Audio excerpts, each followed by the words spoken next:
Good afternoon, everyone. Welcome to your Tuesday, February 9th legislative update.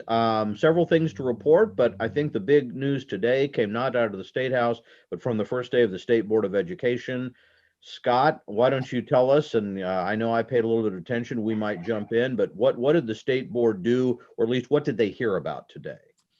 Well, today they heard from Commissioner Watson, who kind of is unveiling the next chapter in the Navigating Change document. It's called Navigating Next, and basically his priorities, he says, as we close out the school year, the main priorities are to get the school staff vaccinated and to make sure the class of 21 transitions to its next step. So one of the things he reported on was the medical professionals that KSDE has been consulting with throughout this pandemic basically told the commissioner that regardless of the level of COVID-19 spread in a particular community, middle school and high school students should be back in school buildings if, the big if, health precautions can be followed. And those protocols are wearing masks 6 feet apart, small cohorts of students, ventilation, all that kind of stuff. So tomorrow the state board will be hearing more about it and possibly voting on it. The other thing the commissioner talked about is that he's establishing a task force of 19 people to kind of oversee and approve the expenditures of school districts of the COVID funds that the state is receiving from the federal government. This is $400 million that we've already gotten or are going to get through the first two federal, I guess, COVID relief bills.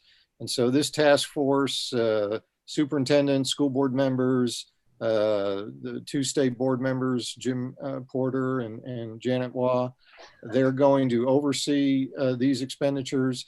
The expenditures are going to have to be approved before the districts can draw down on the funds. So Dr. Watson said, this is not required by law, but the political climate we live in, where there's a lot of emphasis on accountability of these funds, right, has convinced him or persuaded him that he needs to do this. Yeah, legislators will say it's over 500 million if you count the county sparks money and other things that are brought in, although that's not under the department's control. So we probably should tell everyone that if you want to learn a lot more about this, the commissioner will be our special guest Friday at our regular noon Zoom to tell us more about this. But I was struck by a little bit of the debate that I heard, and then we can move on. They really stress that this is still just guidance and reminding that the state board is essentially saying, we think you can open up safely if you do these things, but that decision is still really made by either your county health officials who can impose stricter standards than the state, or your school board decisions based on whatever they're seeing. We know this is an explosive topic. We know there's been a lot of debate in the legislature and even the state board. I think you saw that different range and a little bit of as well, can we make people do things? And the state board can't. Maybe the legislature can. That's a question that we would have to consider if they move into that. And the other thing is, I think they made pretty clear they can't tell school boards how to spend the money they'll get, but they can tell them what they can't spend it on. And that's what this group is for. So you'll have to get approval, but the board is not going to tell you what you have to spend the money on, at least as I understood it. Yeah, I think there's like 15 different categories, but it's all kind of related to helping students who are struggling because of the pandemic. Has to be connected to COVID in some way. And right. I think the example he used, you can't just decide we're going to buy a new foreign language curriculum because that's a good idea, unless there's some reason that the pandemic means you needed to do that. So, okay, well, to stay on pace, we may come back to that. I just want to mention a couple of developments that I know Leah has a little bit of report. Senate Education Committee today continued its review of the State Department budget. We again did not get to testify. It's taken a long time to get through the report, and that's perfectly understandable. Today was mostly focused on the department's appeal for things that the governor did not put in The governor did recommend fully funding the Gannon phase-in, but she did not recommend special ed enhancements or mental health enhancements or a dyslexia coordinator and a number of other issues that the department appealed and we're likely to see discussion on.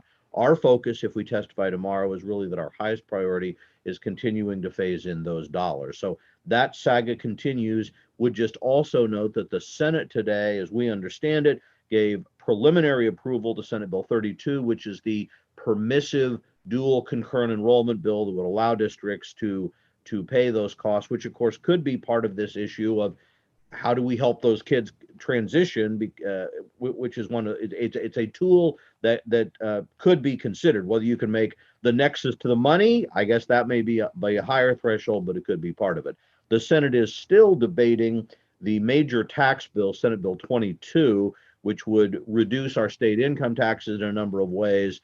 And from what I can tell at the outset, it looks like the price tag, which came down in committee, may be getting bigger on the floor. We'll see where that goes. Leah, what did you see today? Mark, I listened to the Senate Public Health and Welfare Committee meeting this morning. That committee was hearing Senate Bill 120, which establishes a child welfare task force. ASB testified in favor of the bill via written testimony, and the bill was passed favorably out of committee to be sent to the full Senate. And yesterday, or perhaps it was Friday, I don't remember, the House, the identical House Bill 2115, also about the Child Welfare Oversight Task Force, was passed out by its committee. It had a couple of amendments just about how many folks would be on the task force and who would appoint them. But that was an amicable discussion, and that was Monday.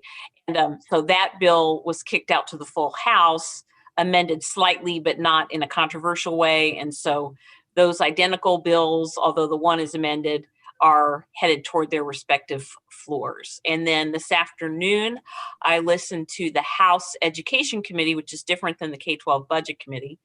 House Education Committee had a hearing, sort of a briefing on computer science education in Kansas.